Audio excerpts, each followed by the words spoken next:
Hello everyone, Peter Zine here, coming to you from a super exciting hotel room in downtown Dallas. Fancy. Today I wanted to talk about what's going on with the war in Ukraine from an alliance point of view, specifically NATO. On May 18, the Swedes and the Finns submitted a joint application to join the NATO alliance. To the excitement of many countries around the region, including the Germans, including the French, including the Brits, including the Americans and the Canadians. Even the Italians seemed really excited. But one country did not, and that one country is Turkey. Now, the Turks charge that there are a number of countries out there, including most notably Sweden, who have been providing too much assistance to groups that the Turks don't much care for.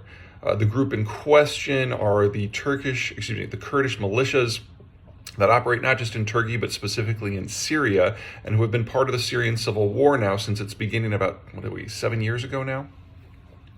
The Turks say that as long as countries are funding or arming or politically supporting groups that are shooting at Turks, they can't be considered allies. Now, while the big issue of the day remains Russia and the Ukraine war, the Turks have a point. It's difficult to imagine countries being militarily allied with countries who are then working to undermine their own security. And in the NATO alliance, each individual country has full veto power over who can join. So if the Swedes and the Finns cannot have a heart-to-heart with the Turks over what is possible and what is not possible, the Swedes will not get in. Just as Russia is an issue of paramount import to the Swedes, the Finns, the Poles, and others, Turkey considers the Kurdish issue to be an issue of paramount import. And since they have veto power, they will use it unless they get their way. What the Swedes and the Finns are discovering is that if you want to be part of an alliance, you have to make your peace with everyone who is there already. And that encourages countries to see the world through the eyes of other places. One of the reasons why the American alliance system has been so successful going back to the 1940s is that the Americans are pretty good at this because they have their fingers in a lot of pots. And so it's easy for us as Americans to understand the security concerns of Poland and Japan at the same time because we're active in both places. But the reverse is not necessarily true. The Poles don't understand the security implications of Japan or Korea and vice versa because they have no interest in that area. So it's very easy for these countries to play it fast and loose in someone else's region and really not care. NATO makes this a little bit more awkward because the NATO alliance is now 30 countries and they have interests in Africa, they have interests in the Caribbean, they have interests in South America, they have interests in the former Soviet space. And it takes the United States to kind of corral the cats, so to speak, to make sure that everyone is seeing everything from everyone's point of view. And it doesn't always work. But for Sweden and Finland, this is a first. Sweden has been out of the great power game since the Napoleonic Wars. Finland hasn't been in the great power game at all. Their only concern has always been Russia. And they are going to have to find a way to pacify the Turks, and that probably means throwing the Kurds under the bus. And sorry to the Kurds, this has happened over and over and over in history.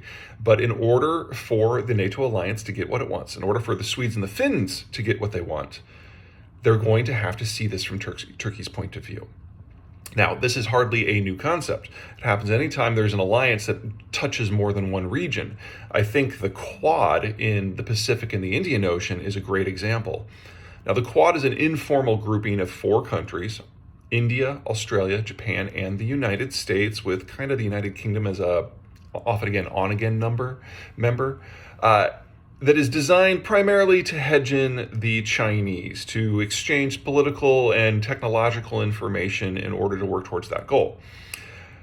Now, the Australians have been working with the Americans for a very long time. They understand that the Americans have fingers in a lot of pots and are usually pretty good at understanding different points of view. The Japanese, less so. They used to have an extra-regional empire that was destroyed in World War II, and they've kind of spent the rest of the time since then cowering in the Americans' shadow. That started to loosen up a little bit, And the Japanese government has flat out paid extortion money to the Trump administration in order to make sure they were still part of the American alliance structure. So there's an understanding in Tokyo that if the Americans say something is good and needed to be done, the Japanese pretty much snap to.